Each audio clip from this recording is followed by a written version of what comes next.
Selamat sore, teman-teman. Kita kembali lagi di hari Sabtu. Eh, Kita hari ini mau ada seminar kesehatan. Ya, selamat siang. Selamat siang menjelang sore juga, Bu Paulin. Selamat sore semuanya. Ya, jadi eh, hari ini kita mau seminar kesehatan seperti biasanya ya. Jadi setiap Sabtu itu kita emang adain AFC ini kita emang adain mingguan weekly untuk health seminar. Jadi namanya kan kita perusahaan farmasi ya kalau di Jepang. Nah, kalau di sini kan kita juga membahas isu-isu tentang kesehatan dan lain-lain. Jadi ini sebuah kerutinan yang setiap minggu tuh ada di hari Sabtu. Kita bakal gali tentang produk-produknya. Mungkin teman-teman yang biasanya kalau di LOP atau di training bahkan kayak ada nanya, iya ini Subarasi ini bisa untuk ini nggak ya? Utsukushi ini bisa untuk ini nggak ya? Nah, hari ini saatnya kita akan bahas produk dan kita ada bahas tentang isu-isu kesehatan yang lagi in juga sekarang kan. Nah, salah satunya ini eh, dampak sih. Kalau ini lebih ke arah dampak ya, dampak dari sekarang kan masih ada COVID nih. Tahu COVID-nya juga udah berubah-ubah. Kemarin itu Delta, terus nanti apa hari ini yang ada itu kan Omikron. Terus beberapa juga ada yang maksudnya bukan dirumahkan itu dipecat ya, maksudnya mungkin kerja dari rumah atau mungkin lebih banyak waktu di rumah juga gitu kan. Masih banyak tuh teman-teman saya juga masih banyak. Jadi uh, kita mau bahas apa sih sebenarnya ada efeknya nggak sih kita di rumah aja tuh, apakah ya udah kita terhindar dari COVID gitu kan, maksudnya kita nggak ketemu orang, kita nggak ada sosialisasi dan lain-lain yang mencegah penularan ceritanya gitu kan, tapi ada efek samping nggak sih maksudnya kayak begitu, apakah dengan kita di rumah aja terus kita udah sehat aja gitu. Nah jadi hari ini topiknya tuh kita mau bahas perannya dari produk kita yaitu Subarasi dan Utsukushi. Untuk apa? Untuk obesitas. Maksudnya obesitas ini kan nanti pasti akan dibahas juga. Hari ini kebetulan ada tamu speaker kita, ada Dr. Trevino. Ya, pasti teman-teman udah kenal dong. Ada Dr. Trevino yang kalau teman-teman mungkin baru join atau apa, pasti diperkenalkan langsung ada ke Dr. Trevino. Dan pasti mukanya udah sangat dikenal deh. Kalau Dr. Trevino tuh udah nggak usah dikenalin. Kayak ini Dr. Trevino, atau semua udah pasti tahu, ya kan? Jadi beliau ini adalah salah satu medical expert di AFC. Jadi kita AFC ini ada banyak sekali medical expert ya. Rata-rata tuh saya ada kayak 30% ya atau berapa gitu, saya lupa, dari Niko bilang kalau nggak 30-40% itu rata-rata ahli kesehatan ya. Entah itu dia dari dokter umum, entah dari dokter spesialis, atau dari mungkin perawat atau apa gitu kan. Banyak banget. Jadi hari ini kita mau bahas dampaknya perannya Utsu dan Suba untuk obesitas. Kenapa sih kok kita bahas obesitas? Apa hubungannya nih obesitas sama Omikron? Emang ada gejala-gejala Omikron bisa bikin gemuk? Ya, enggak juga, bukan begitu. Itu enggak secara singkat seperti itu ya. Jadi maksudnya kita ngomong dalam ranah yang lebih luas lagi, dengan kita di rumah aja, kayak saya, nggak usah jauh-jauh, contohnya saya kalau di rumah aja, berat tuh bisa naik pasti karena ya udah kita nggak ada yang macam-macam, nggak ada gerak, kurang gerak dibandingin kalau aktivitas di luar.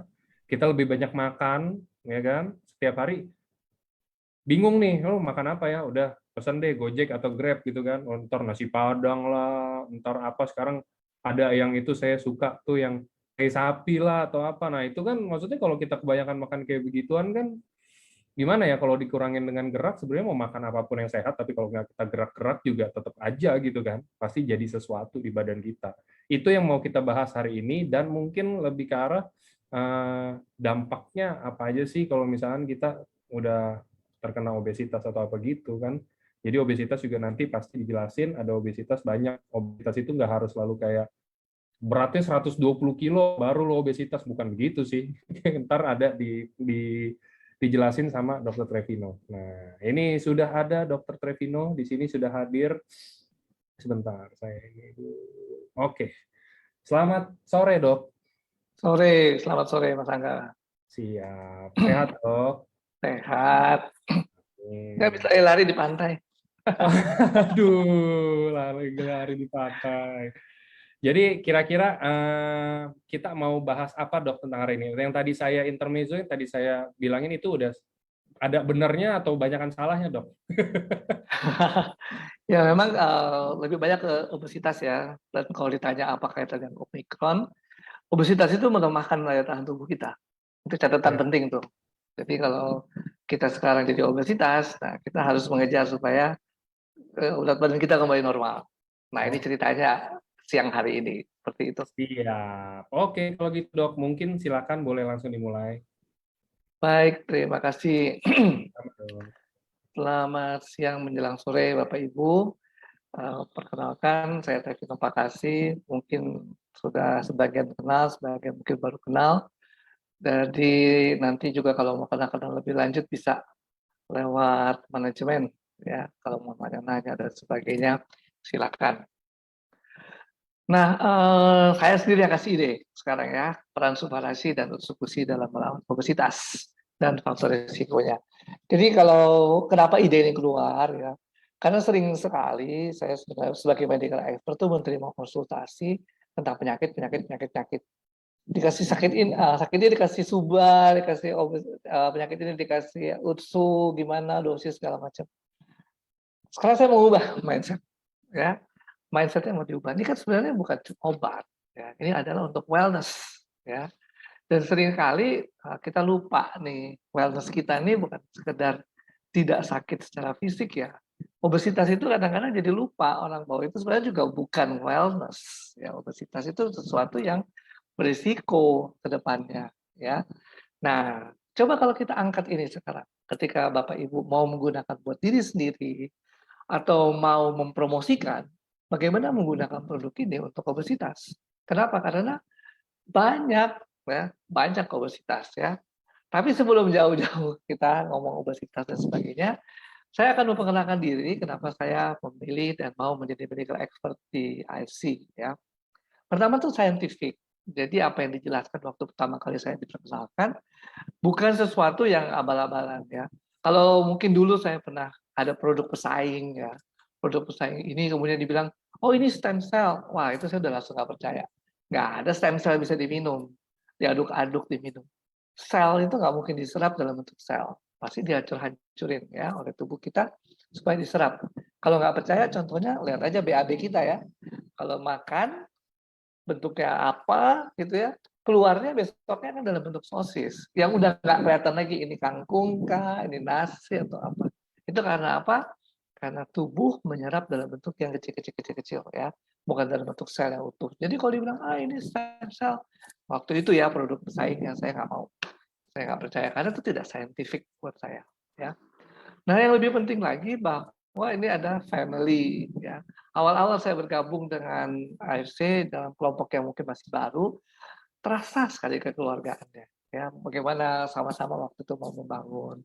Kita ketemu bersama-sama rutin tiap hari Rabu, dan saya yakin itu tetap dibangun bahwa Bapak Ibu dengan kelompoknya masing-masing, dengan leadernya masing-masing, membangun suatu muatan positif, ya, muatan sehingga orang-orang bisa berpikir positif dan happiness, ya.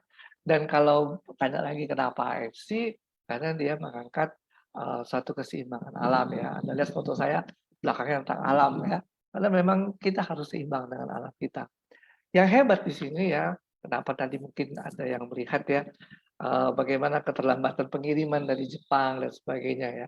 Tapi saya yakin Jepang itu mengutamakan keseimbangan alam. Kalau Bapak Ibu pernah ke Jepang, ya bagaimana mereka menyeimbangkan antara kota dengan alam, begitu teratur dan tertatanya. Sehingga katakanlah misalnya di sini juga banyak peminatnya, mereka tetap menyeimbangkan antara produksi AFC-nya, SOP dan eksekusinya, SOP dan eksekusinya, diseimbangkan dengan kondisi alam. Ya, jadi memang penting kita selalu seimbang dengan alam kita. Itu hal-hal yang menarik dari AFC ini, sehingga saya bergabung. Ya, kebetulan saya pekerjaannya sebagai dokter dan sebagai dosen di dalam bidang saya kedokteran keluarga, memang saya mengangkat hal tersebut ya, bagaimana kita dengan lingkungan juga selalu seimbang sehingga kita tetap sehat dan juga kita dengan pekerjaan kita dan sebagainya juga dalam kondisi yang seimbang. Nah, ini 3 huruf yang nggak asing ya, WFH. Udah 2 tahun mungkin kita dengar huruf ini. WFH, WFO, WFH, WFO ya.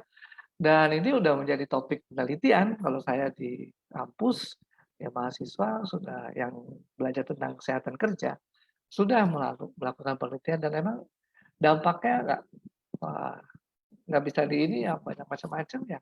Bisa obesitas, ada stres ya, dan itu kejadian ya. Jadi itu ternyata satu dampak yang kita nggak bisa hindari ya, dan kalau kita bisa mengatasinya bagus ya, tapi banyak juga yang nggak bisa mengatasinya. Nah, barangkali kalau mau interaktif nih ya, dari 119 orang nih partisipan di sini, coba saya pengen lihat raise hand dong, kalau yang ternyata dalam 1 tahun 2 tahun ini naik berat badannya. Raise hand secara ini virtual. Wah, ada nih. Wah, saya juga termasuk loh ya. Dalam 1-2 tahun ini naik berat badannya dan nggak keruan jadinya ya. Benar-benar. Dan tadi sudah disinggung, apa sih kaitannya dengan si pandemi ini? Salah satunya yang saya bilang tadi, bahwa si obesitas ini ya mengurangi kemampuan kita untuk apa? Untuk bisa meningkatkan melawan penyakit ya. Itu kejadian. Jadi obesitas itu melemahkan daya tahan tubuh kita. Dan itu kalau kita lihat ya, ketika badai tsunami Delta, waduh, yang meninggal ini kan yang penyakit kronis, termasuk di dalamnya obesitas. Ya, obesitas itu sebenarnya bukan kondisi yang sehat, ya, kondisi yang apa namanya sakit ya. Nah dulu seperti apa sih bentuk tubuh kita? Ya. Nah coba cari-cari fotonya dulu waktu masih anak-anak ya, masih kecil ya. Tubuhnya seperti apa? Seperti anak di sebelah kita enggak nih ya? Nah, anaknya juga kalau lihat juga hidup di laut nih, ya. Saya mau kasih tunjuk apa, jadi pada saat kita masih dalam usia pertumbuhan, seharusnya nih kalau Bapak Ibu juga yang punya anak, ya, anaknya harusnya habis energinya untuk bertumbuh, ya. Makanannya dihabiskan untuk bertumbuh. Jadi nggak gemuk-gemuk amat, ya, nggak gemuk-gemuk amat, di samping dia perlu bertumbuh, dia aktif, ya, seperti anak di sebelah ini ya, di laut. Aktif ini penting untuk meningkatkan massa otot ya. Jadi kalau Bapak Ibu nanti sempat dan punya kesempatan untuk nimbang di timbangan yang sophisticated ya. Jadi bukan hanya berat badan yang bisa diukur, dengan sistemnya itu saya juga nggak ngerti gimana. Dia bisa menghitung massa lemak, massa otot dan tulang. Ah itu keren banget. Nah dari situ baru deh bawa hasilnya, konsultasi japri ke saya juga boleh ya. Udah bener belum nih masa otot dan masa tulang, masa lemak saya? Kalau belum, apa yang mesti dibenerin, ya. Nah, dulu kayak gitu nih, waktu kecil, sekarang gimana nih? Melebar apa enggak ya? Apalagi setelah pandemi ya. Dan ini berkaitan sekali memang ya, karena pandemi ini banyak yang kemudian WFH, apalagi juga sebagian besar dari orang-orang yang WFH memang mainannya di komputer, ya, mainannya di gadget. Ya. Jadi memang aktivitasnya bisa dikatakan rendah. Ya. Nah ini saya ambil dari satu buku jurnal ilmiah, kenapa sih orang bisa jadi obesitas. Ya. Agak-agak rumit sih ya, kalau baca ininya nggak perlu, nih saya cuma buat hiasan aja sih ya, biar Bapak Ibu bisa aware. Jadi untuk kita mau makan, yang ngatur itu kepala kita, ya, otak kita untuk mau makan. Ya. Mau makan, pengen makan, itu atau kenyang, itu yang ngatur adalah bagian di otak kita yang namanya hipotalamus ya. Di situ dia yang ngatur kita. Nah, ada ininya sih sebenarnya ya, yang ngasih kode. Ini kayaknya perlu makan nih ya. Ini kurang makan. Itu kalau gula darahnya turun ya. Jadi yang kasih kode ke otak kita supaya otak kita kasih sinyal-sinyal, makan makan makan makan, atau stop stop stop stop stop ya. Stop. Nah, ini interaksinya itu demikian rumitnya sehingga kemudian di sini ya, kalau orang nggak makan ya, hati terpengaruh ya, pankreas juga terpengaruh ya. Dan kenapa sih itu ya bisa terpengaruh seperti itu? Lemak itu bertumpukan. Sebenarnya intinya hanya di sini, yaitu bahwa pengeluaran ya dan energi yang masuk harusnya seimbang. Ya, itu sudah pasti Bapak Ibu juga sudah paham. Kalau kita makan, kita kerja harusnya seimbang. ketika kenapa nggak seimbang ya dengan segala macam kekurangan aktivitas, begitu nggak seimbang terjadi simpanan energi. Energinya disimpan dalam bentuk apa? Dalam bentuk lemak, ya. Dan kemudian terjadilah kita mulai dari overweight, berat badannya naik, sampai menjadi gemuk, obesitas. Itu hanya masalah keseimbangan, ya, antara energi yang masuk dan energi yang keluar, aktivitas kita.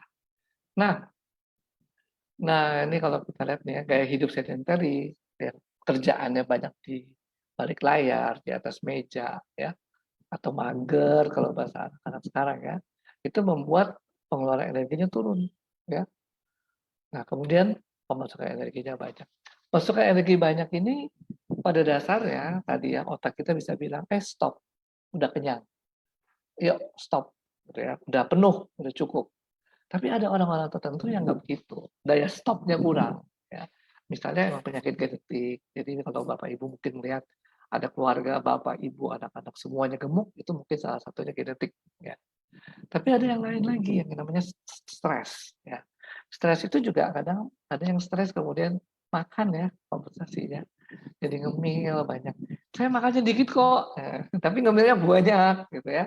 Nggak bisa diapa-apain tuh ya. Itu stres. Nah, stres itu juga ternyata meningkatkan daya makan seseorang. Kenapa demikian? Stres itu dipersepsikan oleh otak kita sebagai life threatening, ya. Artinya apa? Membahayakan tubuh, mengancam, ya, mengancam jiwa. Stres itu dipersepsikan seperti itu. Nah, tubuh itu merespon bagaimana sesuatu yang berbahaya pada tubuh kita dengan cara kita berkelahi, fight, atau kita lari, flight. Ya. Dua-duanya mau fight atau mau flight, dua-duanya membutuhkan energi, ya. Sehingga kemudian orang apa? Ketika harus fight atau harus flight, hormon-hormon tubuh berubah, ya. Adrenalinnya meningkat, gula diperbanyak. Kenapa gula diperbanyak? Karena otot harus berlari kencang-kencangnya kalau mau flight atau harus fighting sekuat-kuatnya. Nah, itu adalah bagian dari stres.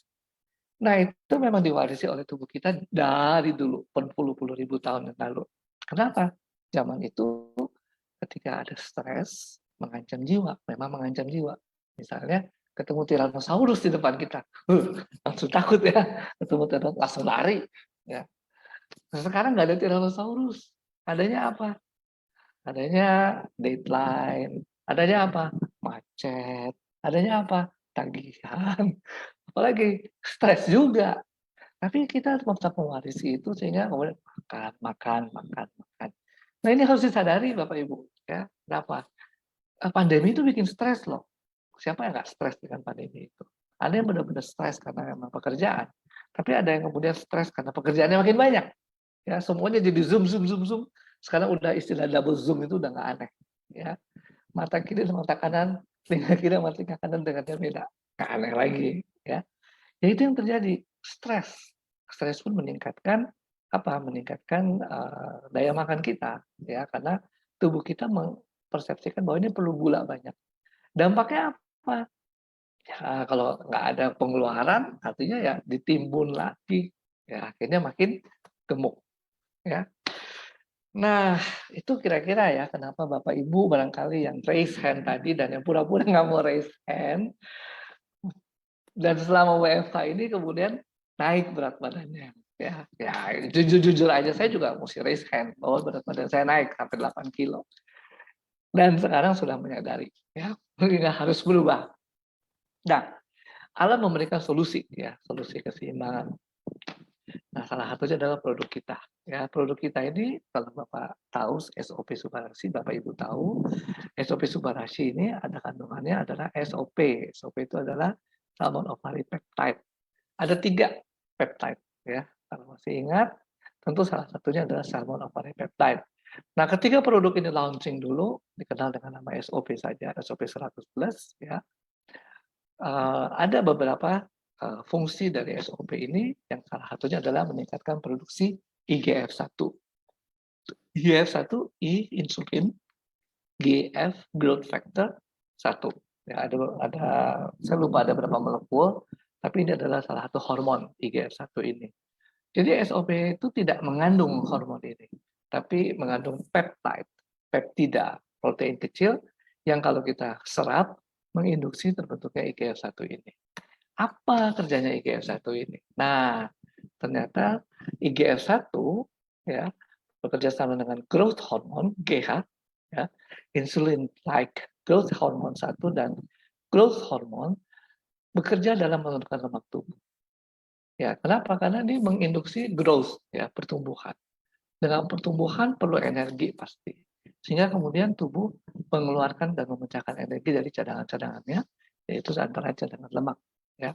Ini gambar ini juga saya ambil juga di jurnal, melihatkan ini satu kelenjar di bawah hipotalamus tadi, yang produksinya adalah growth hormone. Ya. Nah, si IGF-1 siapa yang produksi?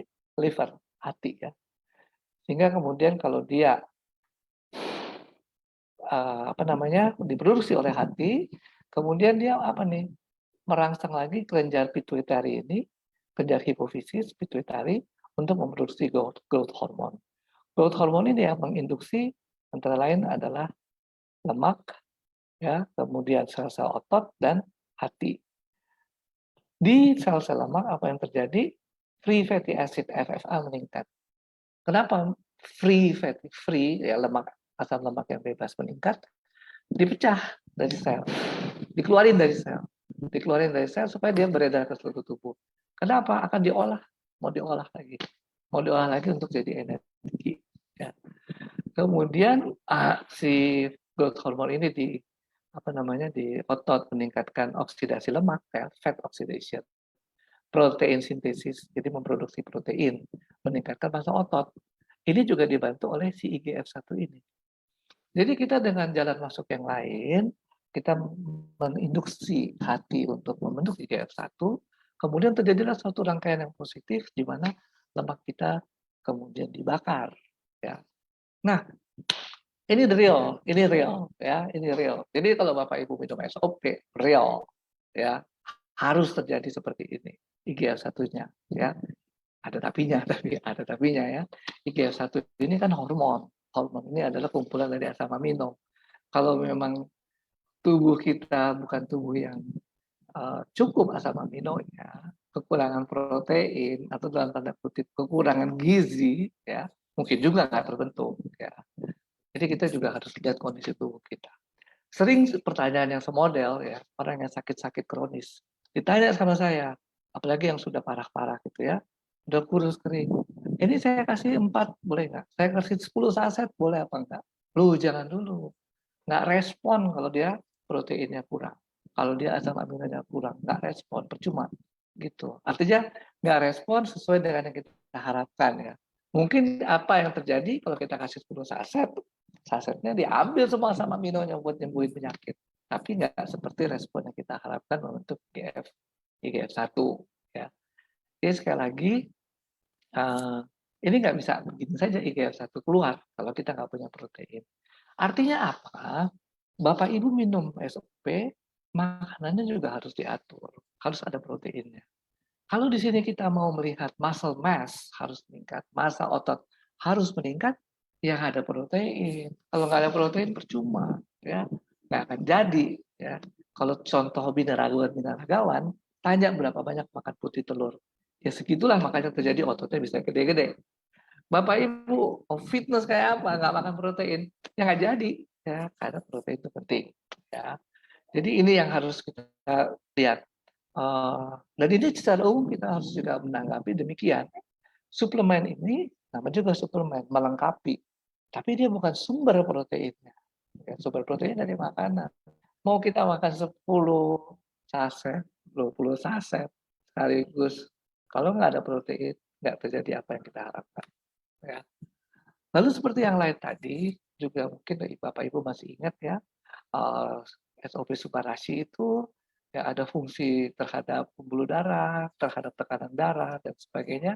Apalagi adanya peptide dari tomat ya, vegan peptide itu juga mengontrol tekanan darah. Dengan sardine peptide juga mengontrol tekanan darah. Ini penting ya. Jadi kalau sekarang Bapak Ibu nih minum SOP Subarashi, kemudian tambah protein lagi, ya. Udah modal, artinya ada modalnya, ya, untuk kita bisa menumbuhkan massa otot, mengurangi massa lemak, ya. Kemudian aliran darahnya diperbagus, modalnya nambah lagi, ya. Belum selesai nih, belum cukup kalau tidak latihan fisik, ya. Kalau nggak latihan fisik, protein-protein yang sudah kita makan jadi lemak lagi, ya. Kenapa? Dia bilang sayang dibuang, disimpan aja deh jadi cadangan energi. Jadilah dia lemak lagi, timbunan lemak, ya. Nah ini ya modal kita dengan SOP Subarasi.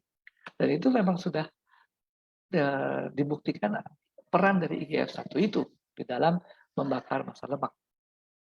Nah, yang lain dengan kita makan salmon ovari peptide ini adalah regenerasi sel. Regenerasi sel yang paling gampang adalah sel-sel kulit akan berubah, lebih cerah dan sebagainya. Tapi yang lebih aneh, bukan lebih aneh ya, lebih sulit diubah itu adalah sel-sel otak, sel-sel saraf itu sulit berubah, sulit diregenerasi karena rumit ya. Bentuknya aja kayak gini ya. Sel saraf tuh bisa kepalanya di sumsum tulang belakang, ekornya ada di otot, di kaki misalnya atau di otot-otot betis gitu ya ekornya. Jadi susah kalau mau regenerasi ya. Tapi itu ternyata sudah dibuktikan bahwa regenerasi sel otak bisa terjadi. Artinya apa? Kalau Bapak Ibu juga mengalami masalah-masalah stroke dan sebagainya, ini bisa dia menjawab tentu saja. Tapi sekali lagi sel saraf itu rumit ya. Sel saraf itu rumit sehingga perlu waktu. Semua regenerasi perlu waktu. Bapak Ibu luka, kulitnya sembuh mungkin seminggu nutup ya. Tapi dari seminggu yang nutup sampai kulitnya mulus lagi terus tahun. Jadi nggak gampang, tetap perlu waktu.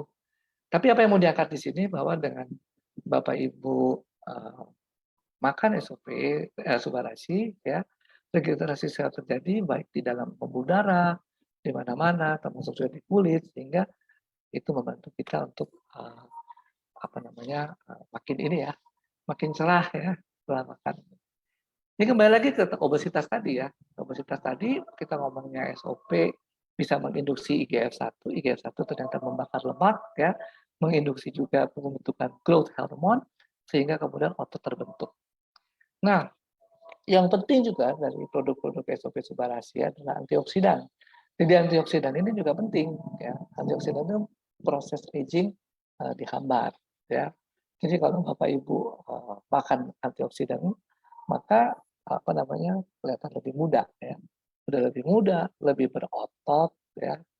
Karena ada regenerasi sel juga kelihatan lebih cerah ya. Nah, tua ini kayak gini seperti Anda lihat dalam ilustrasi tomat ini ya.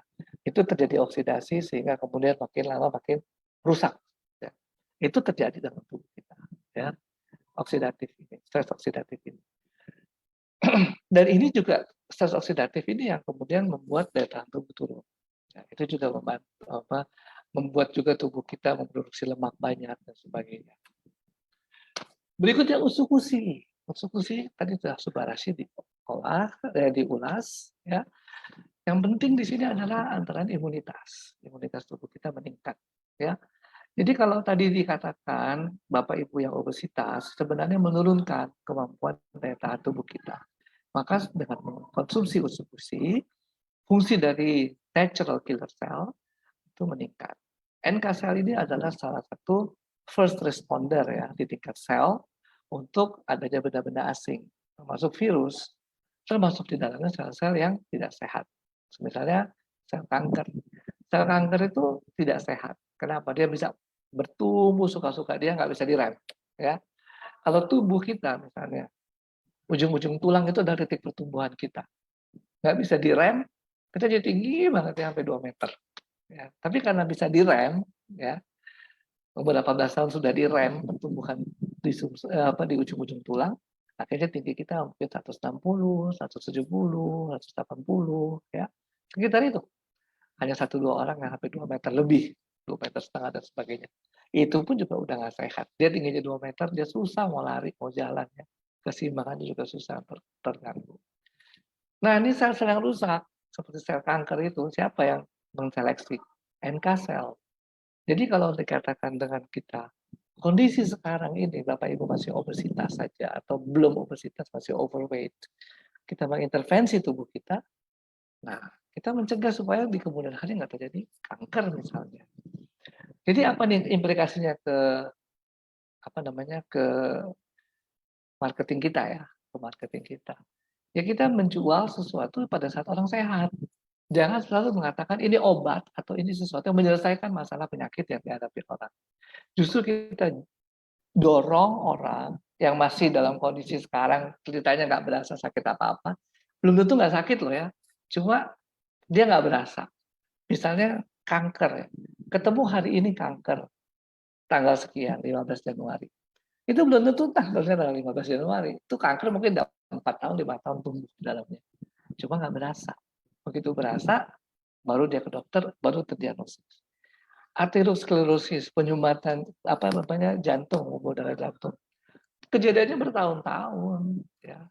Justru sekarang nih ketika nggak berasa, nggak apa, itu yang harus didorong. Ya, karena semakin tidak melakukan perlindungan, tidak memakan antioksidan, kemudian juga obesitas, ya itu malah makin melemahkan tubuh kita. Nah, justru yang nggak enaknya kan dalam usia-usia produktif kita tidak menggunakan uang dengan semestinya, begitu pensiun keluar semua penyakit. Mau penyakit apa? Jantung boleh, prostat, kanker, semua pada saat pensiun yang udah nggak produktif, duitnya udah nggak ada. Nah justru itu yang kita harus pikirkan dari sekarang bagaimana supaya healthy aging. Dan saya pikir itu bukan isu yang sulit diterima dengan zaman pandemi begini. Sekarang kita udah sangat aware dengan namanya healthy. Ya, orang-orang tertentu yang WFH saya lihat rajin olahraga. Ada juga yang rajin makan ya, olahraganya hanya di mulut, rahangnya doang. Tapi banyak juga yang rajin olahraga. Jadi isu untuk stay healthy itu sudah isu yang umum sekarang. Orang menjaga kebersihan dan sebagainya. Jagalah kesehatan kita itu adalah hal yang baik. Ya. Nah ini catatan meningkatkan imunitas ya karena kalau kita obesitas kita mudah terserang penyakit. Kalau ingat waktu pandemi yang banyak di bulan Juli tahun lalu itu kan banyak juga yang obesitas ya sebagai faktor risiko. Setidaknya saya beberapa pasien saya meninggal karena COVID-19. Ya meskipun saya nggak tahu delta atau bukan, tapi mereka obesitas. Ya, obesitas. Ada juga salah satu video yang viral dokter ya, itu juga obesitas. Karena obesitas menurunkan daya tahan tubuh. Nah, di dalam usus gusi juga ada proses aging. Jadi perusakan sel juga dihambat. Usus gusi juga mengandung probiotik. Probiotik ini membantu melindungi sel-sel tubuh, meningkatkan fungsi imunitas tubuh, ya, sehingga juga bisa meningkatkan daya tahan. Seperti tadi juga catatannya karena obesitas itu menurunkan daya tahan tubuh. Nah, inilah bintang kita hari ini ya. Bintang kita adalah si Subarashi dan Usukushi, star of the show ya, bukan saya. Saya mau cuma cerita doang. Karena sebenarnya yang harus menjadi bintang adalah si Suba dan si Usu ini ya. Saya jadi ingin tertarik nih sebenarnya kalau Bapak Ibu juga mempromosikan yang ini. Let's go healthy dengan Suba dan Usu ya. Kenapa? Karena jangan juga kita artinya gini ya. Kita bilang orang yang sakit akan sembuh atau itu nggak gampang ngomong begitu ya. Karena memang kebanyakan penyakit-penyakit ditemukan sudah telat ya. Tadi saya kasih contoh, tanggal hari ini saya ketahuan kanker. Itu kan bukan hari ini kankernya keluar. Ya, itu kankernya udah berapa puluh tahun barangkali kita nggak tahu juga ya. Jadi kita promosikan yang lain dong. Let's go healthy ya dengan Suba dan Utsu ya. Let's go healthy. Subanya itu saya cari-cari aja singkatannya apa. Suba untuk badan aktif ya. Jadi tadi kita akan tahu bahwa SOP-nya itu menginduksi IGF-1. IGF-1 menginduksi growth hormone. Growth hormone menyebabkan peningkatan massa otot ya. Muscle mass meningkat. Itu hanya bisa dicapai kalau badan kita aktif ya. Jadi Suba untuk badan aktif. Usu untuk tingkatkan stamina usus ya. Ya ini usus saya taruh juga usus. Saya lagi bingung-bingung apa yang cocok. Tapi yang menyebabkan obesitas kan usus. Ya. Masuknya dari mata dulu yang melihat, kemudian dia pikir-pikir kayaknya enak. Ya, lidah itu cuma berapa senti aja sih. Ya. Sisanya semua usus. ya, yang menyerap dan kemudian mendistribusi ke seluruh tubuh melalui darah, itu usus, ya. Jadi saya ingin Bapak Ibu punya mindset yang baru sekarang nih, ya tahun 2022 kita mempromosikan hal yang baru, ya, stay healthy, ya, dengan suba dan usu, ya. Dan ini sesuatu yang kita bisa kombinasi, ya. Sebenarnya kita bikin championnya nih kalau mau, ya. Ayo kita bikin program penurunan berat badan dalam 3 bulan pakai produk suba usu, ya. A-nya itu suba itu aktif, harus diingat, ya. Kemudian ususnya diatur, ya, jangan makan semua diterima makanannya. Jadi ada diet, ada latihan fisik, ya. Kemudian jadi the championnya Diamond SOP Subarasi dan usu. Mendingan tanya jawab aja kali, Angga, ya, supaya lebih banyak yang ini bisa di-sharing ke teman-teman. Silakan, kalau Bapak Ibu ada yang mau komentar, mau tanya-tanya, silakan. Oke, kita bisa masuk ke tanya jawab sekarang ya. Mungkin teman-teman ada yang mau bertanya, bisa langsung tulis di kolom chat. Kita sembari nunggu. Sebelum ada yang tanya, Dok, nih saya yang mau tanya. Tadi penasaran sih, Dok. Iya. Kan kita ada bahas tentang obesitas ya, Dok ya. Maksudnya kalau kita sebagai saya nih, kayak saya sebagai orang awam, bukan ada ilmu di dunia kesehatan. Boleh tahu nggak, Dok, apa sih yang bisa dibilang obesitas itu? Apakah dengan misalkan berat saya harus 100 kilo dulu baru saya bisa dibilang obesitas, atau dilihat dari mana? Dilihat dari contoh, misalkan tinggi saya 187, berat saya 200, itu baru bisa dibilang obesitas. Tapi kalau misalkan tinggi saya 170, berat saya 70, atau berat saya 80, kan kadang-kadang ya, Dok, maksudnya orang-orang tuh rata-rata paha gede dikit, tangan gede dikit, atau apa, dibilang, gue gendut gitu loh. Nah, itu kira-kira yang kalau bisa dibilang obesitas itu yang kayak gimana sih, Dok? Ya, oke, thank you. Ini pertanyaan tadi saya lupa jawab, ya. Jadi pertama ada indeks massa tubuh. Indeks massa tubuh itu adalah berat badan kita dibagi tinggi badan kuadrat. Jadi tinggi badan dikali tinggi badan, ya, tinggi badan kuadrat. Nah, berat badannya dalam kilogram, tinggi badannya dalam meter. Jadi kalau saya beratnya saya tingginya 165, maka tinggi badannya jadi 1,65 meter. Nah, kalau kilogram dibagi kuadrat tinggi badan itu lebih dari angka 26, 27, itu sudah dianggap obesitas. Itu satu indikator, ya. Satu indikator obesitas. Nah, sekali lagi karena cara menghitungnya dari berat, ya. Dan berat tubuh itu nggak semerta-merta lemak, ya. Jadi berat tubuh itu dari otot, dari tulang, air, ya. Jadi kalau ternyata misalnya katakan orang seperti binaragawan, kan ototnya gede-gede tuh. Nah, ototnya gede-gede pasti juga kalau dihitung berat dibagi tinggi badannya akan dihitung obesitas. Padahal dia nggak obesitas. Karena yang dikategorikan sebagai obesitas itu lemak, ya, dan terutama lemak di sentral istilahnya. Sentral tubuh kita apa sih? Jantung, perut, ya. Nah, itu parameter yang kedua, yaitu lingkar perut. Untuk laki-laki di atas 90, perempuan di atas 80 cm. Itu sudah dikategorikan sebagai obesitas sentral. Jadi ada dua, ya, dari berat badan dibandingkan dengan tingginya. Yang kedua adalah lingkar perut. Yang lebih gampang lingkar perut sih, ya, gampang ukurnya, ya. Hitung-hitung mah repot, ya. Artinya juga kalaupun kita nggak males ngitung lingkar perut, misalnya kita bisa merasakan celananya longgar atau celananya sesak.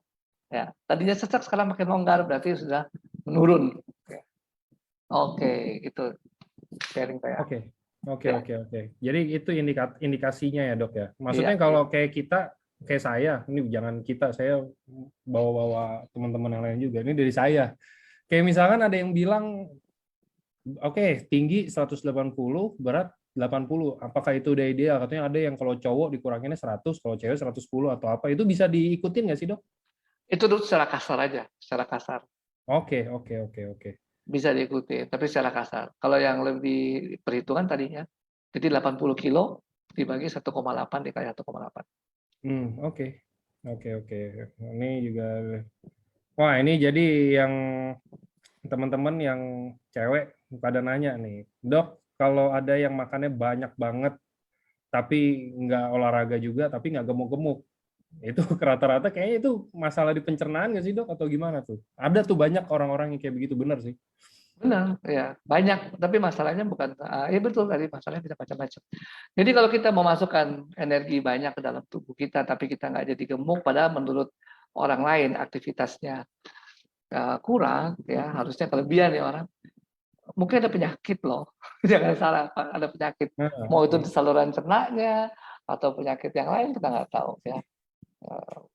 Harus dicari karena harusnya memang ada keseimbangan energi dan energinya kepake di mana-mana ya. Contohnya orang cacingan ya, yang makan cacing ya, gitu ya. Jadi cacingnya gemuk, orangnya enggak gitu. Contoh aja sih. Tapi dicari aja, pasti ada penyakit. Oke, oke.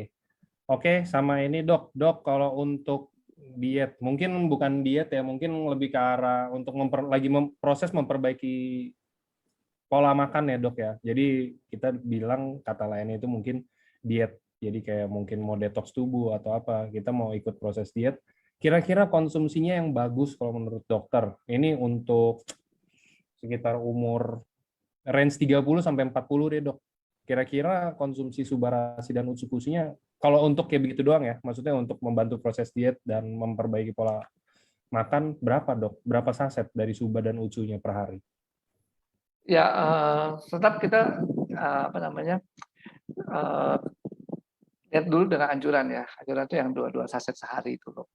Sebenarnya sih kalau kita lihat bahwa dia menginduksi IGF-1 dan sebagainya, logikanya semakin banyak tentu akan semakin produksi IGF-1 akan meningkat. Tetap ada batasnya ya. Tubuh nggak akan merespon sebanyak-banyak yang memproduksi IGF-1, kemudian tetap ada limitnya ya. Nah, saya juga mungkin kita harus case per case. Nggak bisa juga kita bilang secara langsung 2 saset, 4 saset dan sebagainya. Ya, jadi tetap anjuran saya melalui 2 saset, tapi kita lihat kemudian respon kita, respon tubuh kita gimana. Ya, jadi dengan kita misalnya rutin aja 2 saset dulu, ya dalam 1-2 minggu, kemudian kita juga diet dan latihan fisik, ada nggak terjadi perubahan? Ya, kalau terjadi perubahan, turun atau lingkar perutnya atau rasanya celananya sedikit lebih nyaman dipakai, respon nih, kita naikin lagi dong, ya 4 saset gitu. Respon lagi, naikin lagi 6 saset ya. Naikin lagi sampai 8 saset. Oh, sama aja nih dengan 6 saset. Oh, berarti ini udah optimal. Kita jangan nambah-nambahin lagi ya. Istilahnya kalau di kimia namanya titrasi ya. Jadi ini ya apa namanya step by step lah gitu. Jadi kita juga jangan langsung mau instan ya, langsung cepat gitu nggak bisa ya. Tubuh kita butuh proses. Jadi kalau saya mau ditanya berapa, saya akan naikin 2 saset ya, tergantung respon tubuh kita. Karena tubuh kita harapannya membentuk IGF-1, tapi IGF-1 kan ada limitnya juga. Dia nggak akan bentuk terus IGF-1 enggak. Pasti akan dibatasi oleh hati ya. Sehingga kita step by step aja kita naikin dan kita lihat respon dari tubuh kita. Sekali lagi bukan hanya makan SOP dan subarasi dan UTSU ya, tetap berimbang dengan makanannya dan latihan fisiknya. Makanannya bagaimana? Secara umum lihat aja di browsing ya, lihat isi piring makanku ya. Isi piring makanku. Setengahnya itu sumber tumbuhan semua.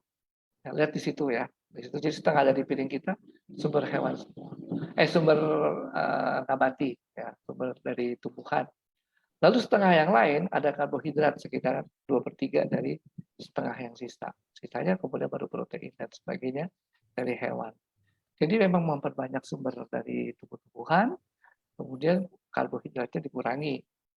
Bukan berhenti sama sekali dengan karbohidrat ya, tapi tetap harus ada karbohidrat. Ya. Itu kemudian dietnya, terakhir latihan fisiknya. Latihan fisik kita mungkin 30 sampai 60 menit ya sehari. Kenapa? Untuk bakar lemak yang sudah kesisa. Ya, kita makan SOP, diet, tapi lemaknya nggak dibakar, sama aja. Ya, gombior terus. Ya, lemaknya juga harus Yes. dibakar. Oke, oke. Ada juga yang tanya ini, dok mau tanya kalau untuk wanita usia 50 tahun terus ada alergi debu sama makanan laut. atau ikan. Apakah konsumsi suba dan utsu itu bisa men-trigger alerginya? Sepengetahuan saya enggak, ya. Karena eh, apa namanya makanan laut itu kan umum banget ya, umum banget. Jadi sebenarnya bukan bukan secara secara utuh makanan laut, tapi paling protein-protein kecil ya. Ini kata kuncinya protein ya. Itu yang biasa meningkatkan atau menyebabkan terjadinya alergi. Sedangkan produk ini SOP Subarasi isinya peptida ya satu. Yang satu lagi usus nggak ada, bukan protein, itu adalah salmon DNA. DNA itu model yang lain lagi dari molekul tubuh ya. Jadi dia bukan protein. Peptida juga bukan protein ya. Jadi saya sih berpikir positif, tidak akan membuat alergi. Oke. Kalau untuk diabetes bisa terbantu dengan Subarasi sih. Jadi mungkin Dokter Revino bisa menjelaskan dengan lebih ini dok. Kalau untuk diabetes. Iya betul, dengan Subarasi. Tadi kalau lihat di gambarnya juga ya, GH atau growth hormone yang diinduksi oleh IGF-1 juga menginduksi pankreas ya, pankreas sumbernya insulin. Juga meningkatkan daya penyerapan insulin sehingga kemudian energi tubuh, gula darah itu bisa diserap lagi ya. Gunanya Subarasi lebih tepat. Ditambah juga dengan efek dari Subarasi itu menurunkan resiko-resiko yang komplikasi dari diabetes tadi, yang ke pembuluh darah, ke jantung dan sebagainya. Itu juga diturunkan resikonya oleh Subarasi tadi. Oke. Lingkar perut wanita berapa ya? Ya tergantung wanitanya, Bu. 80, 80. 80 di bawah 80 Normalnya itu ya 80 setahu saya, tapi kalau itu normal ya. Maksudnya tapi kan lebih dari itu dia kayak apa ya, bukan nggak bisa dipatokin dari situ nggak sih dok? Kayak rata-rata kayak misalkan kalau kita lihat orang-orang Korea ya, misalkan kan lingkar perutnya kayak kecil banget tuh kalau yang cewek-ceweknya. Tapi itu juga ya dibilang sehat kan, makanya tergantung orang nggak sih? tergantung orang ya. Mungkin maksudnya kalau standarnya berapa? Ya Oh kita standar turun ya. di bawah 80. Oke, sore dok. Maksudnya kita konsumsi sama badan ikut program. Badan ikut program 3 bulan. Oke, mau tanya, kalau misalkan kita udah konsumsi selama 3 bulan suba dan utsunya, udah 3 bulan, terus setelah 3 bulan nih mau di stop. Setelah selesai programnya, apakah berat badan kita bakal tetap stabil atau mungkin bisa naik lagi atau apa? Ini dengan catatan kita tetap ikut pola hidup sehat ya dok, tapi konsumsi subarasi dan utsunya cuma 3 bulan doang. Ya, tetap intinya di energi ya, keseimbangan energi. Jadi kalau kita bisa menstabilkan itu, pada dasarnya sih kita bisa memaintain berat badan kita.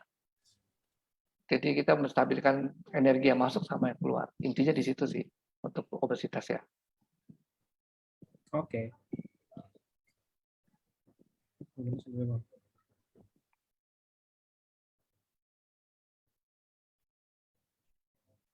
Oh ini oke nih dok. Dok mau tanya, berat badan 86 kilo, tinggi badannya 154. Nah, terus ada kondisi darah tinggi yang kadang-kadang nge-spike di hari-hari tensi normal. Terus SGOT-nya tinggi, ada riwayat di perlemakan hati. Saya sering merasa kelayangan kalau olahraga terlalu lelah atau aktivitas yang bikin capek tuh langsung kayak pusing kepala. Menurut dokter, diet yang bagus itu yang seperti apa? Karena saya ini tingkat obesitas tingkat 2 kayaknya. Usia saya 47 tahun. Oke, buktikan dulu ya nggak ada penyakit-penyakit penyerta, diabetes atau darah tinggi, itu harus dibuktikan dulu supaya apa namanya nggak salah. Jadi misalnya katakan ada yang kondisi-kondisi kayak diabetes, kemudian kita membakar lemak terlalu banyak, khawatirnya akan terjadi komplikasi dengan terbentuknya keton terlalu banyak. Memang keton ini tidak artinya bisa dibantu kalau kita hilangkan dengan ginjal dari ginjal ya, dengan banyak kencing. Tapi juga orang-orang diabetes kadang sudah komplikasi ke ginjal. Jadi harus hati-hati di situ ketika kita bicara dietnya. Apalagi kalau diabetesnya sudah komplikasi ke ginjal, lebih harus berhati-hati lagi. Tapi kalau misalnya belum ada komplikasi macam-macam, katakan pure hanya obesitas, dietnya tinggi protein, banyak protein, kemudian kurangi karbohidrat, tetap harus makan karbohidrat, kemudian berbanyak juga di sayuran ya. Tadi sayuran itu sebenarnya adalah fungsi antioksidan. Ya, antioksidan itu sendiri yang juga membantu untuk mengurangi kerusakan-kerusakan jaringan akibat dari stres oksidatif tadi ya, akibat karena apa namanya ya reaksi dari tubuh lah kata obesitas, kemudian timbul pembuluh darah tersumbat, terhambat, oksigenasi berkurang, timbullah stres oksidatif. Nah itu yang kemudian dicoba diatasi dengan banyak makan sayuran, tumbuhan, ya, karena ada antioksidan di baliknya, di dalamnya. Nah itu kembali ke kasus yang tadi, sebaiknya memang konsultasi dulu ya, jangan langsung diet sendiri. Kenapa? Karena harus dihitung ya, turunnya berapa banyak. Misal, dan secara umum Bapak Ibu juga harus sadar dan sabar karena kalau kita sekarang nih ya katakan naik 1 tahun 8 kilo gitu seperti saya. Jangan berharap langsung 8 kilo habis dalam 3 bulan. Bukan begitu, itu jadi juga sehat juga. Ya, tubuh kita jangan dibikin overuse juga ya. Nggak bisa, nanti nggak sehat ya. Ya, jadi kita turunkan berat badan kita tapi step by step. Jadi juga jangan memaksa, kemudian kita paksa itu ada jadi kita maksa over dengan exercise kita, malah sakitnya di lutut, sakitnya di tulang-tulang yang lain. Itu juga nggak boleh. Ya, jadi kita punya limitasi ya. Tapi bukan berarti nggak bisa. Bisa, hanya itulah masalah orang Indonesia. Maunya buru-buru aja. Buru-buru gara-gara dikasih makan mie instan, dikasih makanan fast food, jadi maunya buru-buru semua. Nggak mau sabar ya. Nah, itu yang harus kita sabar, tekun ya, maintain itu. Itu yang kemudian siapa menjadi apa ya? Kuncinya. Kuncinya untuk kita berhasil. Oke. Oke, ini juga ada lagi, Dok, adik saya konsumsi Subarasi dan Utsu kok malah jadi susah BAB. Kalau minum SOP 100 plus dulu dan Utsu lebih mudah BAB-nya. Penyebabnya apa ya, Dok? Ya, makanya juga dilihat ya. Katakan BAB kan bukan gara-gara Subarasi tok. Ya. BAB lebih gampang, lebih susah karena serat, karena ada kandungan air, kayak itu juga mesti diperiksa. Lanjut. Oke.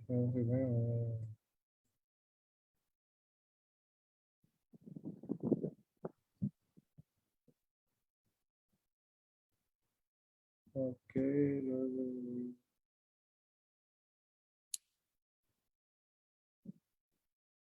Nah, ini juga penting. Bagaimana rules, bukan rules sih. Gimana kalau anjuran dari dokter? Misalkan saya lagi mau ikutin yang tadi kita bahas, saya mau diet, saya mau jaga pola hidup saya biar sehat. Enaknya gimana dok konsumsi suba dan utsunya? Apakah mungkin setelah makan atau sebelum makan atau pas kapan? Sebelum makan aja. Sebelum makan, minggu ini kita mulai dengan 2 saset ya per hari. Jadi ada 2 suba, 2 usu gitu.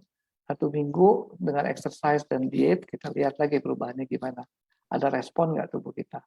Belum ada respon ya 2 saset terus. Kemudian mulai berespon, kita naikkan 4 saset ya. Ada respon lagi, naikkan 6 saset ya.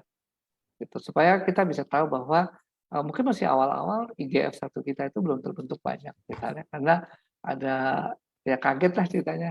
Ini gue lagi malas-malas kok disuruh-suruh bikin IGF misalnya kayak gitu.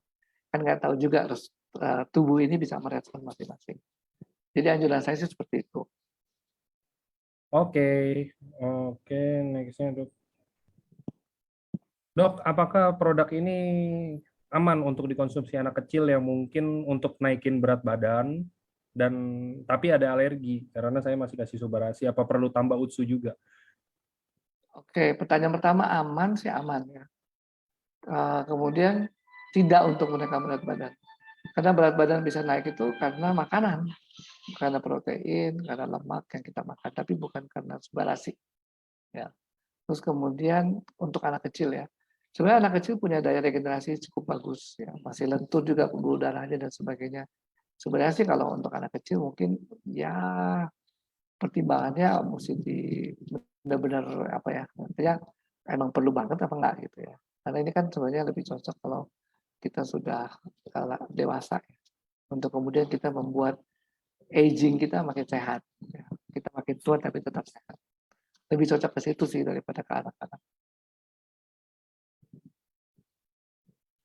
Oke. Oke.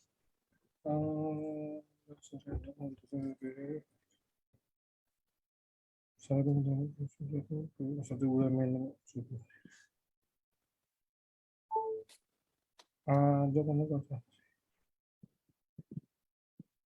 Oke, ini juga ada yang tanya, Dok, kalau untuk Omikron, untuk COVID yang ya mungkin COVID apa aja sih, nggak Omikron sama aja dengan yang lain kayaknya ya. Kira-kira untuk mencegahnya aja, Dok, kira-kira itu konsumsinya berapa banyak per harinya dan mungkin anjurannya berapa saset atau pas kapan aja gitu, Dok? Baik, ya. Kalau ini kita lebih ke arah produk susu ya, yang lebih jelas ada apa namanya fungsinya untuk meningkatkan meningkatkan imunitas kita. Kalau kalau saya sih tubuh kita punya limit, jadi kita tetap sesuai anjuran dengan 2 saset. Kenapa? Karena nggak tahu nanti tubuh kita merespon cukup nggak kalau kita makan lebih banyak lagi. Ya, jadi pengalaman juga kalau saya lihat orang dengan 2 saset juga sebenarnya daya tahan tubuhnya cukup bagus. Dan kalau misalnya mau memastikan periksa darah ya. Kemudian komponen NK selnya dicari ya. Tapi itu mahal, mahal banget, bukan kayak periksa darah biasa. Oke.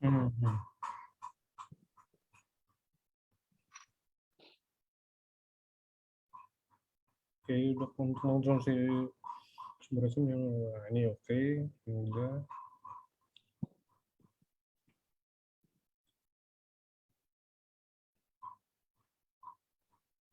Dok, kalau untuk sirosis dan hepatitis, kalau udah konsumsi suba dan utsu, apakah ikan gabus dan putih telur tetap harus dikonsumsi kah?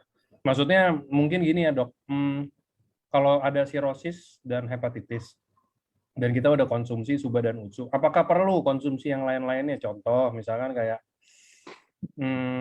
mungkin kayak jamu-jamu atau makanan-makanan lainnya mungkin yang lebih tradisional, lebih konvensional gitu loh, Dok. Apakah hanya cukup dengan suba dan utsu aja? Oke, sekali lagi di dalamnya suplemen suba dan utsu ini peptida ya, peptida yang fungsinya juga Bapak Ibu pasti sudah pelajari ya. Jadi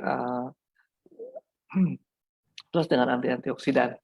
Jadi kalau ditanya apakah perlu dengan sumber-sumber yang lain, tentunya tergantung tujuan ya. Tapi ya kalau saya mau ditanya pasti perlu lah sebenarnya. Karena kan beda fungsi ya dengan protein yang didapat dari putih telur misalnya. Ini kan bukan sumber protein, meskipun ada asam aminonya. Asam amino ini bagian terkecil dari si proteinnya. Gitu. Jadi si peptida, protein itu terurai jadi peptida, peptida terurai jadi asam amino. Nah, subarasi punya asam amino, tapi itu bukan sumber utama, ya, bukan sumber utama kita. Karena kalau kita misalnya katakan perlu 80 gram protein sehari, ya, sementara kita hitung aja sasetnya berapa, saset 2, sekian gram, kan nggak mungkin kita makan 40 saset sehari, ya kan? Nggak. Jadi bukan sumber protein. Subarasi ya suplemen untuk meningkatkan apa dengan triple peptide tadi, ya. Jadi tetap perlu ya kalau kita mau bicara sumber-sumber makanan yang lain. Nggak bisa berdiri tanpa makanan. Karena makanan justru modal dasarnya untuk tubuh bisa merespon setelah makan suba atau makan utsu. Oke. Oke. Ini juga nih, ini pertanyaan. Dok mau tanya, kalau ada bayi masih usia jalan 3 tahun, tapi punya indikasi kelainan jantung, apa ibunya yang harus konsumsi? Ini anak udah usia 3 tahun, kenapa harus ibunya yang konsumsi? Maksudnya Mungkin pertanyaannya saya ganti, saya ini deh biar teman-teman juga lebih ini ya. Mungkin kalau untuk anak-anak balita yang mungkin ada indikasi kelainan jantung, apakah aman untuk dikasih Subarasi atau Utsukushi gitu ya mungkin maksudnya? Iya, kalau artinya kalau udah bisa konsumsi sih boleh-boleh aja, pada dasarnya boleh konsumsi ya. Kalau emang ada masalah, eee, bisa dikonsumsi. Kalau tadi konteksnya misalnya orang biasa-biasa aja, anak biasa-biasa aja sih mungkin nggak perlu ya. Tapi kalau anak obesitas, anak kelainan jantung, kita mau memberikan itu bisa. Terutama mungkin dari fungsi antioksidannya ya. Kalau anak dengan kelainan jantung, kemungkinan besar kekurangan oksigen, maka fungsi antioksidan ini yang lebih bermanfaat untuk anak tersebut. Tapi kalau misalnya nggak ada masalah ya, sebenarnya mungkin perlu nggak perlu sih. Tapi kalau dia obesitas anaknya, justru kita harus dorong untuk dikasih ya, supaya membantu dia untuk akhirnya berespon ya dengan menginduksi IGF-1 dan kemudian membantu untuk terjadinya apa namanya pembentukan massa otot dan sebagainya. Tapi anaknya harus aktif ya, jangan anaknya tetap dengan gadget. Nanti massa otot yang terbentuk hanya massa otot jempol, sama jari-jari kecil. Ya. Badannya normal, tangannya kayak Hulk, ribet juga tuh urusan kan. Tangannya segede. Oh, ini maksudnya dia revisi, bayinya 3 bulan berarti masih di dalam kandungan. Jadi tadi pertanyaannya apakah ibunya aman untuk konsumsi Subarasi dan Utsukushi? Mungkin baru 12 minggu ya. 12 minggu itu harusnya kan ada kayak kita bisa lihat perkembangan sumsum dan lain-lain. Ini ada indikasinya doang, baru indikasi kelainan jantung. Aman nggak untuk ibunya konsumsi Suba dan Usu, Dok? Kalau untuk ibunya sih aman, boleh. Dan nggak ada laporan bahwa apa namanya si Suba atau Usu ini dikeluarkan atau diekskresi ya, dikeluarkan lewat plasenta atau lewat air susu. Nggak ada catatan kayak itu sih ya. Jadi sejauh ini sih aman. Oke. Tapi lebih tepatnya lagi, kayak kelainan jantung pada anak itu, ini ada yang bilang selain minum Suba, terus tentunya harus konsult ke dokter yang menangani ya, Dok ya? Iya. Itu utamanya sih sebenarnya. Iya. Kalau penyelesaian anak kelainan jantung bawaan itu penyelesaiannya operasi. Operasi. Jadi si Suba dan Usu ini lebih fungsinya mempersiapkan menjelang operasi maupun membantu recovery setelah operasi. Tapi dia nggak akan menutup kelainan jantungnya, nggak bisa. Bukan dia yang berfungsi untuk menutup kelainan jantung itu operasi. Itu. Oke.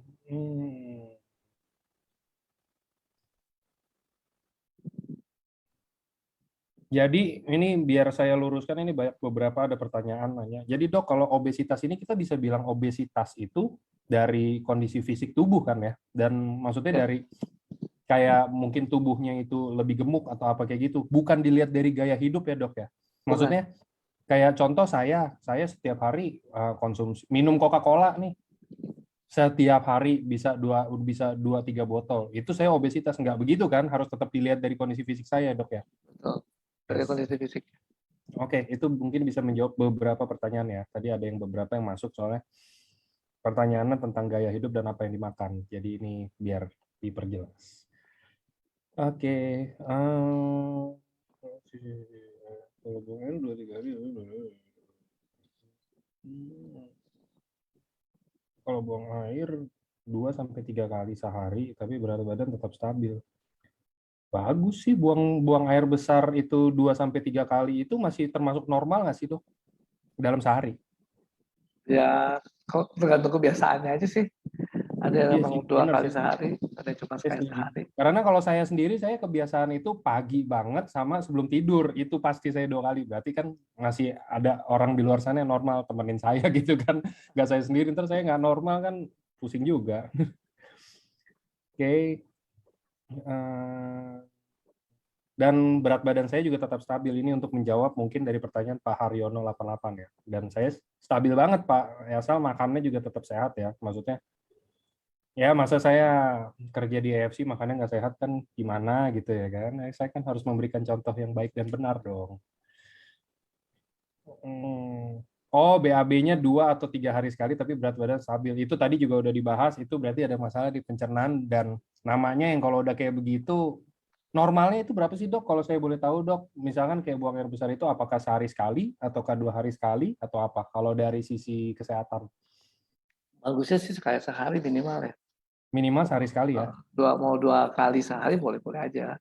Gitu ya. Penting keluar, karena emang harus keluar kan. Bukan bukan Oke. sesuatu yang disimpan-simpan. Iya, nggak jadi duit juga sih. Jadi kalau mungkin bisa ditarik kesimpulan, mungkin Pak Haryono, kalau misalkan 2 atau 3 hari sekali, itu berarti ada masalah pencernaan. Ini saya mau membagi testimoni aja ya. Maksudnya teman saya, dulu ada juga yang kayak begitu, dia bahkan lebih parah, Pak. Dia bisa 1 minggu tuh nggak BAB, bingung kan? Tapi badannya tetap kurus. Maksudnya tetap kurus dan tetap tetap normal aja gitu. Tapi dia 1 minggu sekali. Akhirnya saya bilang kan, oh lagi itu baru awal-awal masuk di AFC nih, lu sini, ini ada nih bagus nih, biar pencernaannya bagus nih, usukusi ya kan, nih cobain apa sih. Akhirnya udah setelah konsumsi usukusi, dia memang tetap belum normal, tetap belum yang kayak tadi dokter Trevino bilang, belum sehari sekali. Tapi seenggaknya tadinya dia itu 7 hari sekali. Bayangin aja tuh BAB 7 hari sekali itu udah kayak gimana dah tuh itu kondisi Keras banget. kondisi peperangannya itu saya udah nggak paham deh itu gimana tuh. Tapi dia lebih better karena dia bertahap ya, dia berproses. Pertama dia udah kan kebetulan karena hal itu jadi mamanya tuh gabung di AFC yo kan. Jadi kebetulan emang ada kenal juga sama orang AFC, akhirnya gabung juga. Oh yang ini ya produk yang ungu ya dikonsumsi sama dia. Dia konsumsi kalau nggak salah sih 2 saset per hari aja. Dia konsumsi 2 saset dan bertahap, mungkin dari 1 minggu, 2 minggu, dan setelah 2 minggu dia konsumsi, dia akhirnya itu mundur waktunya. Tadinya dari 7 hari sekali, jadi 5 atau 4 hari sekali. Terus dia hajar lagi, konsumsi terus lagi, lama-lama 3 hari sekali, dihajar terus lagi, pokoknya kurang lebih dia 1,5 bulan, nggak nyampe 2 bulan. Jadi sekarang 2 hari sekali dan kadang-kadang bisa sehari sekali. Itu kan maksudnya itu berproses ya teman-teman. Maksudnya itu juga Berproses. bisa bisa jadi acuan juga buat teman-teman, nggak harus kayak ini dokter Trevino ada bahas nih, oke konsumsi utsukushi biar BAB-nya lancar dan lain-lain. Terus saya udah konsumsi, saya sehari konsumsi 7, saya sehari konsumsi 7 saset, tapi belum BAB tuh saya hari ini. Nah, ya kan ini kan saya menjelaskan ini semuanya butuh proses karena kita kan nggak tahu juga ya, maksudnya kita nggak tahu juga kondisi pencernaan Anda itu seperti apa. Ada juga mungkin bisa mempengaruhi juga ya dok ya, kayak pencernaannya kalau emang udah kotor banget atau emang udah parah banget, itu butuh waktu lebih lama nggak sih dok? Oh, ya artinya kan bukan bukan karena fungsi dari ususnya aja atau sebagainya aja, tapi kan perlu cairan, perlu air Nah ya. itu Kalau, juga kalau saya bilang sih udah 7 hari nggak kebuang tuh udah keras banget tuh, parah dok. Terus dikit parah. lagi keluarnya kalau boleh sharing dok. Iya, Dia sharing saya, terus saya bilang sharing mendingan ke dokter, jangan ke saya bukan dokter. iya, jadi biar kita makan itu juga kalau kita nggak cukup cairannya di dalam fesesnya ya keluarnya setengah mati. Banyak faktor lah, bukan cuma satu faktor aja. Itu juga mungkin yang Bapak Ibu mungkin perlu juga apa namanya menanamkan bahwa faktor-faktor lain juga jangan dilupakan. Kita mau regenerasi sel tapi kita nggak makan ya sama aja, nggak berhasil. Oke. Nah, ini juga ada pertanyaan, Dok. Apakah salah satu dari produk ini atau mungkin dua-duanya kombinasi bisa membantu pasien kista? Apakah harus tetap diangkat ataukah bisa membantu dari sisi mananya? Ya sepanjang yang saya tahu sih kista mesti diangkat ya. Jadi kalau kelainan-kelainan yang bentuknya kelainan bentuk, kelainan struktur ya istilahnya operasi sih kebanyakan ya. Kalau kelainan-kelainan fungsional itu yang kita bisa manfaatkan ursukusi dan subarasi. Oke. Oke, teman-teman, mungkin ada pertanyaan lagi yang lain.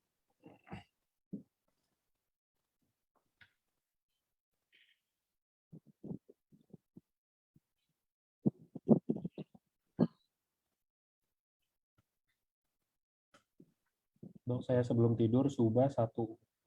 Ya, buat tidur juga oke kok. Subarasi, saya udah coba sendiri. Awal-awal Subarasi keluar kan saya dikasih tuh mau Pak Ernest. Cobain, ya emang bener sih tidurnya jadi lebih cepet. Terus jadi Nggak tahu ya, biasanya tidur kan kita kayak main handphone dulu atau apa gitu. Ini enggak, tidurnya saya kurang paham sih ya, capek banget atau enggak badan, tapi emang itu emang terjadi di saya dan teman-teman kantor gitu kan. Hmm. Dok, mutasi jari kaki itu kan sampai pinggulnya jadi luka. Saya open kamera dan tunjukin gak saya. Nah, ini untuk bekas.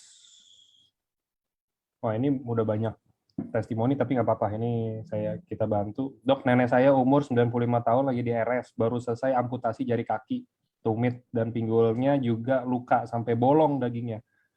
Pertanyaannya, nenek saya itu konsumsi Suba dan Utsu berapa saset? Mungkin ini lebih ke arah, ini kan pasca operasi ya dok ya. Mungkin untuk lebih cepat mengeringkan luka, biar lebih cepat pulih atau apa kayak begitu. Itu kira-kira berapa? Kalau untuk udah usia 95 tahun. Diabetes apa enggak ya? Selain diabetes, status gizinya gimana? Mungkin itu juga harus diperhatikan ya. Jadi apa namanya, kalau saya tetap seperti biasa, anjuran saya selalu mulai dengan 2 saset seperti yang disarankan dari AFC, kemudian pelan-pelan ditingkatkan. Ini Oh, kalau nggak kondisinya itu katanya ya nggak ada diabetes. nggak ada diabetes, tapi kenapa diamputasi ya? Mungkin luka parah gitu atau gimana? Kenapa diamputasi nih? Ada tulisan lagi ya. Ah, japri aja lah. Nanti saya Iya, salah jawab lagi. boleh. Ini mau open kamera nih Untuk katanya kan. kalau untuk pemulihan luka mah ini ya. Kalau untuk pemulihan tuh itunya tuh dok. Ah, Udah lihat ya dok apa ya? videonya yang Fanny Yuka. Saya biar paling atas ya sebentar ini. Ini.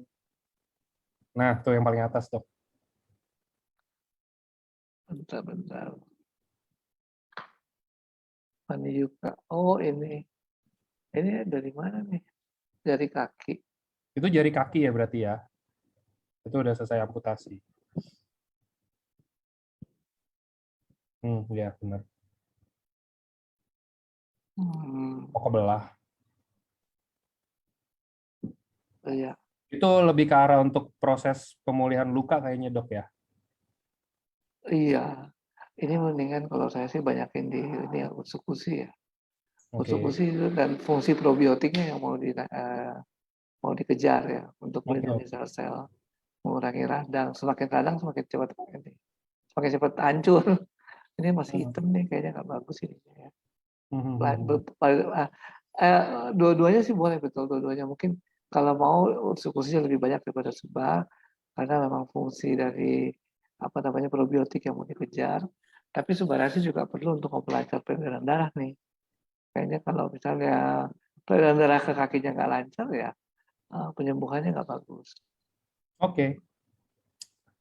Oke, dan untuk Mbak Fani Yuka itu banyak kok, kita ada kayak beberapa ada yang kayak di share, tapi itu disertai diabetes ya. Mungkin tadi kalau dibilang kalau nggak disertai diabetes, saya juga kurang ini sih. Tapi kalau misalkan yang diabetes banyak banget, bahkan gini loh, sebenarnya kan logikanya gini, lu yang diabetes aja bisa kering, maksudnya dengan terbantu gitu ya. Apalagi yang nggak ada diabetes, harusnya lebih mudah nggak sih dok sebenarnya? Logikanya Iya, ya. iya. Tapi Yes. harus dicek sih sebenarnya ya, Mhm. apa diabetes apa enggak. Oke. Ini sih Bu, penyembuhannya belum bagus ya, karena kan ada yang, saya sih nggak begitu clear ya di kamera, tapi ada yang putih-putih ini. Nah, Mhm. terus kemudian jaringan kulitnya Oh, hitam. itu yang di pinggul katanya dok. Hmm? Itu di pinggul. Oh, ini foto pinggul. Iya, ada hitam itu. Kenapa itu? Nggak bagus ini ya, apa namanya? Belum kelihatan ini ya. Tapi memang harus dikombinasi dengan obat yang diminum, jangan cuma dari suplemen aja. Nah, Oke. suplemen melengkapi, tapi bukan menyembuhkan seperti obat. Lain Hmm. ceritanya. Oke. Mungkin itu bisa ini ya Mbak Fani juga nanti bisa eh, mungkin ada diagnosis atau apanya gitu ya dok yang bisa membantu untuk kita bantu untuk ininya kali ya. Oh, masih di rumah sakit nih. Itu langsung di rumah sakit. Oke, semoga cepat sembuh neneknya ya. Komunikasi langsung aja sih kalau menurut saya. Dikasih apa dok? Sorry. Komunikasi langsung aja. Nanti kan kalau di Boleh, forum boleh, umum ya. Forum umum nggak enak juga. Lihat kasihan. boleh. Oke, nanti saya kasih nomor yang untuk biar kontekan sama dokter Trevino-nya ya. Iya. Oke, bagaimana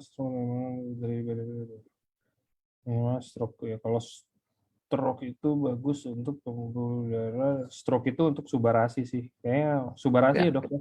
betul. Untuk Oke. aliran darahnya supaya lebih bagus.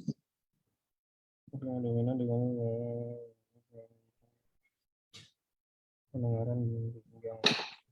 Oke, sama-sama Mbak Fani. Untuk masalah pendengaran dan pinggang atau persendian yang dominan dikonsumsi produk apa berapa saset per harinya ini sekitar 70 tahun. Bagus sih sebenarnya kalau yang kayak begini kombinasi ya dok ya. Maksudnya enggak ya kalau misalkan ekonomi kita bagus ya kombinasi itu udah lebih bagus ke sih dok. Ya, kombinasi pas. Yes. Jadi kombinasi aja dan mungkin kalau untuk takarannya kan karena kan kita nggak tahu diagnosnya atau apa-apa segala macamnya. Jadi mungkin lebih ke arah amannya 2+2 aja itu udah cocok banget nggak sih dok? Iya, udah itu udah. Artinya untuk start itu udah bagus seperti itu. Yes, oke.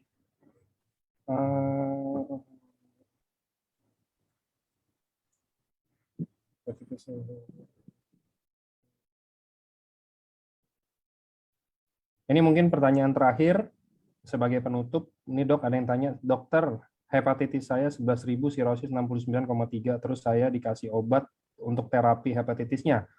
Sebelum minum obat, badan saya tuh udah enakan berkat SUBA dan UTSU, tapi setelah minum obat yang terapi virus dari rumah sakit, badan saya kayak berasa remuk semua dan rasanya kayak panas terbakar di dalam tubuh. Ini apakah saya perlu tambah lagi untuk Subarasi dan Utsunya, ataukah saya harus gimana? Oke. Saya sendiri belum tahu sih rasanya obat untuk ini apa ya untuk hepatitis dan sebagainya. Emang sakit banget ya kayaknya kalau dengar ceritanya. Nah, sakit banget ini yang mungkin kita harus cari tahu nih apakah memang katakan kalau memang itu adalah reaksi efek samping obat, bisa juga kita menambah antioksidan ya. Dalam hal ini kita bisa pakai SOP separasi atau kita bisa pakai infusi dengan fungsi antioksidannya. Kalau mau ditanya berapa, saya sih kalau tanya tambah dua saset dulu, jangan langsung banyak-banyak karena kita harus melihat respon tubuh. Sekali lagi kalau saya kuncinya itu bertahap dan lihat respon tubuh. Gitu barangkali. Mudah-mudahan membantu ya karena saya nggak bisa lebih detail, nggak tahu juga ini apa namanya kasusnya detail seperti apa. Tapi barangkali bisa lewat dengan nomor kontak nanti yang diberikan angka ya untuk Siap. ini. Kayak tadi untuk itu ya, untuk Mbak Fani Yuka ya dok ya? Iya, ya. Ini juga boleh aja nih apa hepatitis ini. Biasanya sih dulu biasanya suka di catering ya, catering suka kasih ke saya. Atau enggak saya kasih Catherine. Berarti ntar ini Mbak Fani Yuka saya kasih nomor Catherine kali ya dok ya? Nanti dia oper ke saya. Mbak Fani Yuka. Waduh namanya ada 2. Saya share di sini sebentar biar saya nggak lupa nih. Kadang-kadang saya suka lupaan juga soalnya nih kurang subarasi kayak saya. Ntar saya langsung chat nih. Nggak usah sih kalau Catherine saya langsung di sini aja ya. Jadi teman-teman yang mau tanya mungkin biasa Dokter Trevino ini punya staf khusus dari EFC yang bakal ngefilter pertanyaan teman-teman semuanya nanti akan disampaikan Dokter Trevino. Jadi bisa ya tanya jawab singkat deh. Tapi bukan konsultasi, nggak bisa diharapkan kayak konsultasi Betul. dokter lu ya teman-teman. Maksudnya bukan yang kayak dok oke saya kayak begini minumnya obat apa ya? Oke minta resep, nggak begitu juga. Maksudnya berkutat berkaitan dengan Subarasi, Utsukushi. Dok, kira-kira saya kayak begini, boleh nggak ya? Ya pertanyaan-pertanyaan light lah, yang mungkin teman-teman mau tahu lebih lanjut dari Dokter Trevino, bisa lewat sini. Ini saya kasih nomornya. Menambah wawasan aja, kasih pandangan. Betul. Jadi teman-teman juga mungkin kalau, nah itu ya, support AFC. Itu ke nomor itu langsung tanya, nanti pertanyaannya akan disampaikan langsung ke Dr. Trevino dan mungkin dokter-dokter lainnya kalau banyak banget ya, karena kasihan juga dong teman-teman Dr. Trevino-nya masa iya seharian cuma jawabin pertanyaan doang. Kan pasti ada ratusan pertanyaan tuh. Oke, gitu aja sih kalau dari saya dan mungkin saya tutup acara hari ini.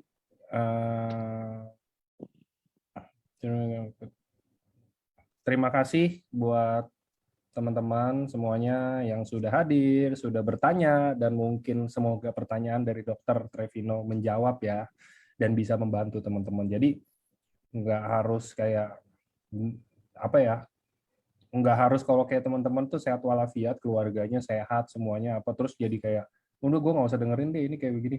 Kita dengerin kayak begini, kita bisa bantu yang lain loh kalau yang lain lagi sakit atau yang lain lagi ada kondisi yang serupa ya, apalagi timnya atau apa kayak begitu kan, kita jadi punya pengetahuan dasar kan, bisa bantuin yang lain juga. Itu dasarnya dari kita sih, maksudnya bantu orang dari semua, dari produk, dari bisnis, dari apa, dari Pak Ernest itu juga semuanya emang bantuin orang banget. Jadi kalau bisa semuanya tetap jaga kesehatan. Thank you Dr. Trevino sudah menemani saya kembali hari ini di hari Sabtu yang Sabtu sore yang indah ini ya, nggak hujan tumben hari ini kalau di tempat saya nih. Kemarin hujan, terus saya di lantai 19 ada kena gempa 2 kali kan. Udah itu. Yang pertama sih turun semua dong. Dari lantai 19 tuh yang pertama turun semua, kocar-kacir. Udah yang saya naik lagi, yang kedua udah gempa. Udahlah, dalam nama Tuhan aja lah, saya udah lanjut kerja. udah nggak ini deh, udah turun lagi capek, naik tangga darurat, mati. Udah deh, saya di sini aja deh, udah mau apa. Gitu kan, jadi stay safe juga buat teman-teman. Mungkin kalau yang ada di daerah Banten atau di Tangerang itu kan kayaknya kencang banget karena pusatnya di sana ya. Stay safe semuanya, dan kalau yang kenapa-napa mungkin bisa tetap dilindungin lagi ke depannya dan mungkin dipulihkan apapun itu yang jelek-jelek deh. Oke. Selamat sore semuanya. Thank you, Dok. Sama-sama, selamat sore semua.